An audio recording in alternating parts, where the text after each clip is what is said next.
ready. Hey, I'm Chrissy. Thanks for watching Finding Codes. If you're watching, you're probably looking into getting into medical coding and have found it difficult to find the answers and find the information on how to start. Well, guess what? You're not alone, and I'm here to help you. I'm going to provide you with information on how and where to obtain your medical coding certification. And I'm going to take you through my process along the way.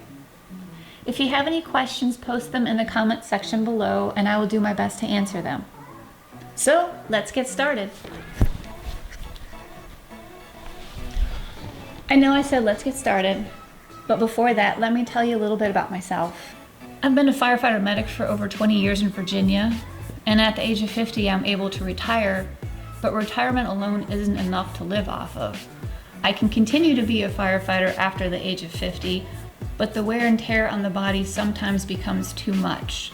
So I asked myself the question, how do I want to make a living after the age of 50? Well, after a lot of research and looking at my skills, medical coding kept coming up. So ask yourself, why do you want to be a medical coder? How much time do you have to put into training and schooling? There are multiple ways for you to obtain your medical coding certification. Some people prefer to study in college for a certificate program, and others like to do a self-paced course online. And then there's also the hybrid course where you're going to college classes and doing online coursework. In fact, some medical coders learn on the job while working at a medical facility. There are many options out there, but ask yourself what style of schooling is best for you. The two leading providers of medical coding certifications are AHIMA and AAPC. AHIMA stands for the American Health Information Management Association.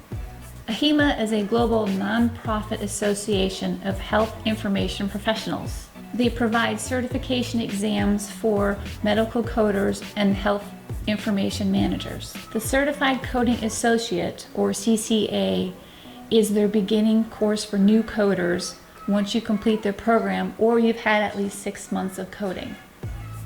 The Certified Coding Specialist certification requires graduation from a more comprehensive training program, 2 years experience in the field, or a combination of the CCA or Certified Coding Associate or another organization's credentials plus 1 year of professional coding.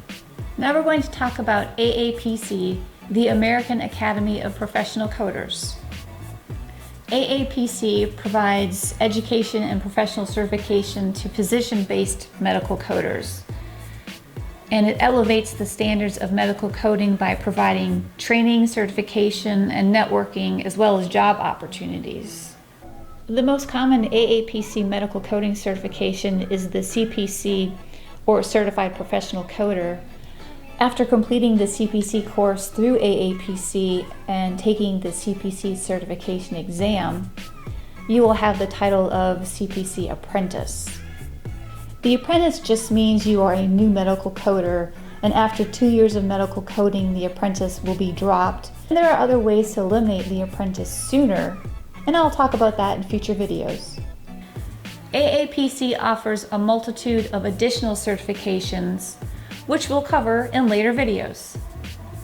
Colleges also offer medical coding courses, of which you will obtain a certificate of training. But receiving that AHIMA or AAPC certification makes you more marketable in the job market, and we'll talk about that shortly. So the two courses that popped out most for me were AHIMA and AAPC versus college courses.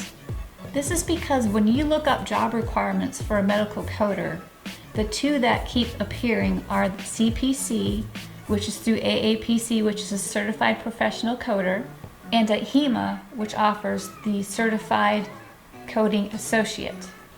These are the minimum certifications that appear in most job descriptions. These two certifications are entry-level certifications. Another important thing to consider when taking these courses is your education in anatomy and physiology and medical terminology. If you already have experience with these, you might be okay. But if you have no medical training, no anatomy and physiology knowledge, no medical terminology knowledge, then I highly encourage you to take these courses prior to taking the AAPC or AHIMA or college courses. When you begin reading the material, if you don't understand these basic medical terms and procedures, it's going to be very difficult for you to pass the test. In future episodes, we'll be covering certification programs, the different certification specialties, where to use those certifications, because surprisingly, medical coding isn't always used in a healthcare setting. I'll give you tips and tricks for study habits. And I will go over some of the best places to find a job.